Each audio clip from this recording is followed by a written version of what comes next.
தாத்தா வீட்ல இருந்து தர்பூசணி வந்திருக்கு. அடேங்கப்பா, இவ்வளவு பெரிய தர்பூசணியா? ஆனா எதுக்காக மாமா இவ்ளோ செலவு பண்ணி இத நமக்கு அனுப்பி வைக்கணும்? செலவை பத்தி ஏன் யோசிக்கிற? அவரோட தோட்டத்துல வளர்ந்த பழத்தை சாப்பிடணும்னு அவரு நமக்கு அன்பா அனுப்பி இருக்காரு. அதுக்குன்னு இவ்ளோ பெரிய பழம் நாள அனுப்புவாங்க? எல்லாத்தையும் நானே சாப்பிட்டுறேன்.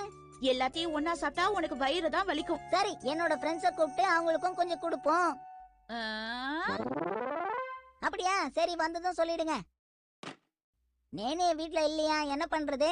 ஷின்சான், அவங்க வேலையில எல்லாரும் பிஸியா இருப்பாங்க. மாமா, என் ஃப்ரெண்ட்ஸும் 6 மணிக்கு வீட்டுக்கு வருவாங்க. என் நண்பர்கள் என் வீட்டுக்கு வந்ததும் நான் அவங்க கூட சந்தோஷமா விளையாடுவேன். என்னது, 6 மணிக்கு வர சொல்லிருக்கியா? அது கஷ்டமாச்சு ஷின்சான். பரவாயில்ல விடு மிச்சி. ஸ்கூல்ல லீவ் விடுறப்பதானே அவனால என்ஜாய் பண்ண முடியும். ஆனா ஹீமாவரிய தூக்கிக்கிட்டு இன்னைக்கு ஓகேய பாக்க போறேன்னு சொன்னேன்ல, மறந்துட்டீங்களா? ஓ, மறந்தே போயிட்டேன். பசங்கள வீட்ல தனியா விட்டுட்டு எப்படி போறது சொல்லுங்க ஹரி. சரி விடு, இவங்கள நான் பாத்துக்கிறேன். அப்பா, நீங்க ரொம்ப நல்லவரு. சரி, நீங்க சொல்றதுனால விடுறேன். சாப்பிடுறதுக்கு ரைஸ் பவுல் செஞ்சு வச்சுட்டு போறேன். நாங்க வந்துட்டோம். வாங்க வாங்க, இது எல்லாமே உங்களுக்காக தான். நல்லா சாப்பிடுங்க. இது சம்மர் பார்ட்டின்னு தானே சொல்லுவாங்க. பரவாயில்லையே கசாமா, நீ இவ்ளோ தெரிஞ்சு வச்சிருக்க. சரி சரி, எல்லாரும் சாப்பிட ஆரம்பிங்க.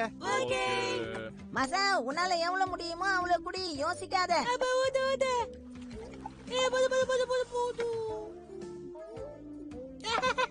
இந்த பார்ட்டி எனக்கு ரொம்ப பிடிச்சிருக்கு. இந்த கசாமா, நீயும் கொஞ்சம் குடி. அதையே நீ இந்த மாடுலேஷன்ல சொல்ற? ஏன்னா வெளிய இடத்துக்கு வந்தா நீ ரொம்ப வெக்கப்படுவன்னு எனக்கு தெரியும்.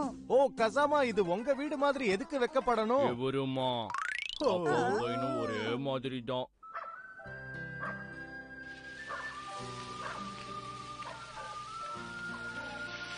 இது ரொம்ப அழகா இருக்கு. ஷின்சான், அத உன்னோட கையில வச்சுதான் விளையாடு. அவ்வளவுதான், இதுதான் கடைசி. இந்தாங்க வாங்கிக்கங்க.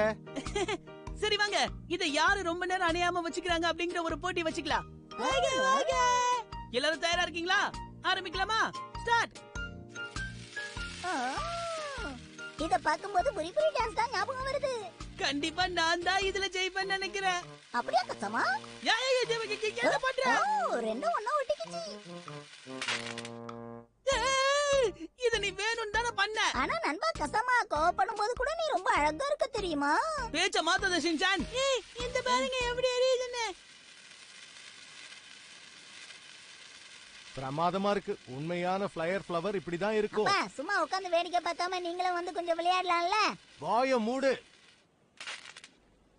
அதுதா. ஓகே, வாங்க நாம உள்ள போகலாம். இதோ வந்துட்டோம். மன்னிச்சிருங்க, ரொம்ப லேட் ஆயிடுச்சு. இது எங்க தாத்தா தோட்டத்துல வளர்ந்த தர்பூசணி பழம். சரி, எல்லாரும் சாப்பிடுங்க. உனக்கு ரொம்ப நன்றி.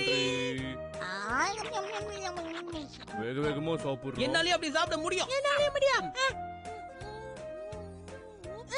விதைய முழுங்கிட்டேனே. அப்படின்னா அந்த விதையெல்லாம் உன் வயித்துக்குள்ள ஒரு புது செடியா முளைச்சு உன்னோட வயிறு பார்க்க தர்பூசணி பழம் மாதிரி மாறிடும். அப்படிலாம் நடக்குமா? அதான் சாப்பிட்டியே, இதுக்கு மேல என்ன பண்ண முடியும்? அது வளரும் போது உனக்கே தெரியும், பாரு. அவரு சும்மா விளையாடுறாரு மசாவ். இப்படிதான் சின்ன வயசுல எங்க அப்பா என்னையே ஏமாத்திக்கிட்டு இருந்தாரு. அப்ப சும்மா சொன்னீங்களா? நான் பயந்தே போயிட்டேன். எங்க அப்பா அடிக்கடி இப்படிதான் சொல்லி என்ன பயமுறுத்துவாரு. யாரு? நம்ம தாத்தாவாப்பா? ஆமா, அது ஒரு பெரிய கதை. சின்ன வயசுல தர்பூசணி பழத்தை பார்த்தா நான் ரொம்ப பயந்துடுவேன். அங்கிள், நீங்க இப்ப பேய்கதை சொல்ல போறீங்களா? அது ரொம்ப பயங்கரமா இருக்குமே. ரொம்ப காலத்துக்கு முன்னாடி எங்க அப்பாவோட சின்ன வயசுல ஒரு நல்ல வெயில் காலத்துல அவரோட வீட்டு வாசல்ல திடீர்னு யாரோ ஒரு பெரிய தர்பூசணி பழத்தை வச்சுட்டு போயிருக்காங்க. அத வச்சது யாருன்னு அவருக்கு தெரியாது. எதை பத்தியும் யோசிக்காம அந்த முழு பழத்தை அவர் தனியா சாப்பிட்டுட்டாரு. வாசப்படியிலே உட்காந்து சாப்பிட்டாரா? ஆமா, அதுல இருந்த விதைகளை தூன்னு பக்கத்துல இருந்த தோட்டத்துல துப்பிட்டாரு. அதுக்கப்புறம் அங்க செடி முளைச்சுதா? செடி மட்டும் இல்ல, அவரு காலையில எந்திரிச்சு பார்க்கும்போது தோட்டம் முழுக்க நிறைய தர்பூசணி பழங்கள் இருந்தது. அப்படியா? பிரமாதம். ஆனா அதுல ஒரே ஒரு பழம் மட்டும் ரொம்ப வித்தியாசமா இருந்தது.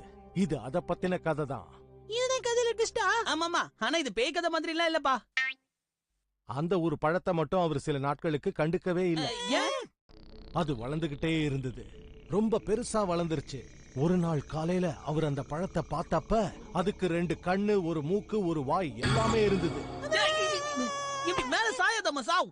அவர் அதை பார்த்துக்கிட்டு இருந்தப்ப நல்லா வேகமா காத்து வீச ஆரம்பிச்சது. ஏய், இப்படி காதுல காத்தடிக்கிறது எனக்கு பிடிக்காதுன்னு உன்கிட்ட பல தடவை சொல்லிருக்கல. நீ பிடிக்கலன்னு சொல்றதுனால தான் அடிக்கடி செஞ்சுக்கிட்டு இருக்கேன். அந்த நேரத்துல திடீர்னு ஒரு வித்தியாசமான குரல் கேட்க ஆரம்பிச்சது. இந்த தர்பூசணி பழம் இனிப்பா இருக்கா இல்ல கசப்பா இருக்கா? இந்த பழம் இனிப்பா இருக்கா இல்ல கசப்பா இருக்கா? எந்த ஊர்ல தர்பூசணி பழம் கசப்பா இருந்தது? அப்ப கேட்ட அந்த குரல் அப்பாவோட வீட்டு வாசப்படியில தர்பூசணியை வச்சுட்டு போன அந்த குரலா தான் இருக்கும்னு அப்பா நினைச்சுக்கிட்டாரு. அப்பா யோசிச்சுக்கிட்டு இருந்தப்ப திடீர்னு ஒரு சத்தம் கேட்டுச்சு. தர்பூசணி பழம் கசப்பா இருக்கு. அப்புறம் திடீர்னு ஏதோ உருண்டு போற சத்தம் அவருக்கு கேட்டது. திடீர்னு திரும்பி பார்த்தப்ப அந்த தர்பூசணி பழம் அவரை நோக்கி உருண்டு வந்துகிட்டு இருந்தது. அப்பா அதை பார்த்ததும் அது அப்படியே நின்னுடுச்சு.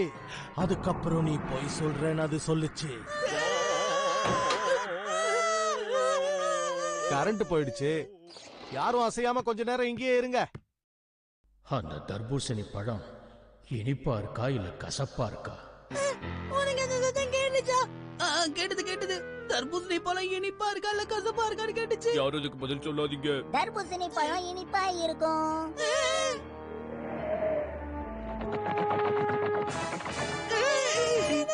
யாரோ என் பின்னாடி நிக்கிற மாதிரியே இருக்குப்பா.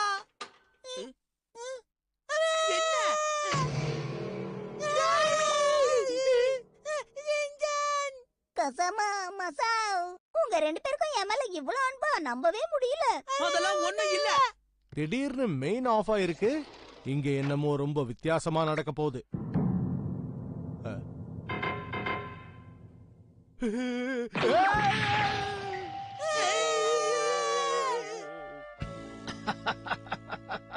வீட்டுக்கு வரதுக்கு முன்னாடி ஒரு வார்த்தை சொல்லிட்டு வாங்கன்னு உங்ககிட்ட எத்தனை தடவை சொல்றதுப்பா?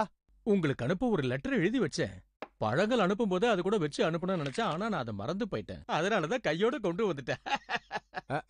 இப்ப அத கொண்டு வந்து என்ன பிரயோஜனம்? நான் உள்ள வரும்போதுதான் நீ நம்ம பழைய கதையை சொல்லிக்கிட்டு இருந்த. அதனாலதான் நான் வெளியவே ரொம்ப நேரம் நின்னுட்டேன். அப்படின்னா மெயின் ஆஃப் பண்ணது நீங்க தானா? பயங்கரமான கதைகளை இருட்டுல சொன்னாதானே நல்லா இருக்கும். எப்படி பயந்தேன் தெரியுமா? நானும் பயந்துட்டேன். ஆனா எனக்கு இந்த கதை ரொம்ப பிடிச்சிருந்தது. ஏ கசமா, போய் சொல்லாத. உன் கால் நடுங்குனதை நான் பார்த்தேன். இந்த கதைக்கெல்லாம் யாராவது பயப்படுவாங்களா சொல்ல? எங்க அப்பாவையே பயமுறுத்திட்டீங்களே தாத்தா. உண்மையிலேயே நீங்க பிரமாதம் போங்க. இப்ப நான் பயந்தேன்னு யார் சொன்னது? இந்த பயங்கரமான கதையை எங்க அப்பா என்கிட்ட சொல்லும் போது நானும் இப்படிதான் பயந்தேன் தெரியுமா? என்னது, நம்ம பரம்பரையில எல்லாருக்கும் இதே வேலைதானா? அப்படின்னா இது சும்மா அடிச்சு விட்ட கதை தானா? நல்லா ஏமாந்துட்டோம்பா. யாருக்கு தெரியும், ஒருவேளை உண்மையான கதையா கூட இருக்கலாம்.